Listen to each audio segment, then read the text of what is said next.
Hello বন্ধুরা, আজকে আমি চলে এসেছি বেবির ওটস একটা রেসিপি নিয়ে। এই যে এখানে আমি একটা বাটিতে পরিমাণ বুঝে ওটস নিয়ে নিয়েছি, আর একটা বাটিতে নিয়ে নিয়েছি হচ্ছে তাল মিছরি।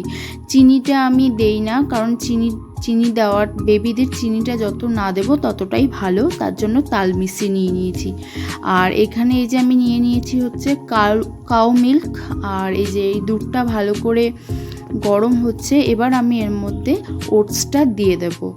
আর যার বেবি যতটা ছোট, কারো বেবি যদি 1 বছরের কম বয়স হয়, তাহলে তারা কি করবে, এই ওটসটাকে একটা প্যানের মধ্যে হালকা গরম করে মিক্সারে গুঁড়ো করে নিয়ে তারপর দুধের সাথে মিশিয়ে তারপর খাওয়াবে।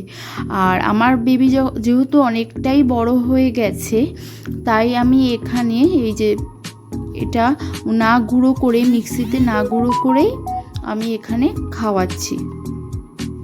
এই যে দুধের বাটির মধ্যে আমি পুরো ভালো করে ওটসটা দিয়ে দিয়েছি। ভালো করে এটা নাড়তে হবে, কারণ নিচ থেকে লেগে যাওয়ার সম্ভাবনা থাকে।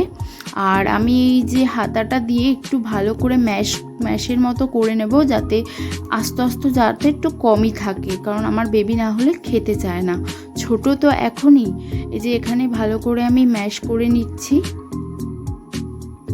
আর এদিকে আমি রাতের বেলা ড্রাই ফ্রুট একটা গ্লাসের মধ্যে ভিজিয়ে রেখেছিলাম, যেরকম কাজু আছে ওর মধ্যে, আমন্ড বাদাম আছে, খেজুর আছে, কিশমিশ আছে। আমি এটা রাতের বেলা ভিজিয়ে রেখেছিলাম। আর তোমরা যদি চাও তো একটা ড্রাই ফ্রুটের পাউডারও করে নিতে পারো, করে এটা অ্যাড করতে পারো। আমি গ্রেটারে গ্রেট করে, এই যে গ্যাসটা অফ করে দিয়েছি এখন, এই যে অফ করে দিয়ে এর উপর দিয়ে আমি এই যে গ্রেটারে গ্রেট করে বাদাম আর ড্রাই ফ্রুটগুলো এখন এর মধ্যে দিয়ে দিলাম। দিয়ে আমার বেবির খাবারটা পুরো রেডি হয়ে গেছে, ওটস রেসিপিটা। আর তোমরা যদি চাও এর মধ্যে একটা কলা অ্যাড করতে পারো, কলাটাকে ভালো করে ছুলে ম্যাশ করে এর মধ্যে দিতে পারো। খাবারটা আরও দ্বিগুণ টেস্টি এবং খুব ভালো হবে।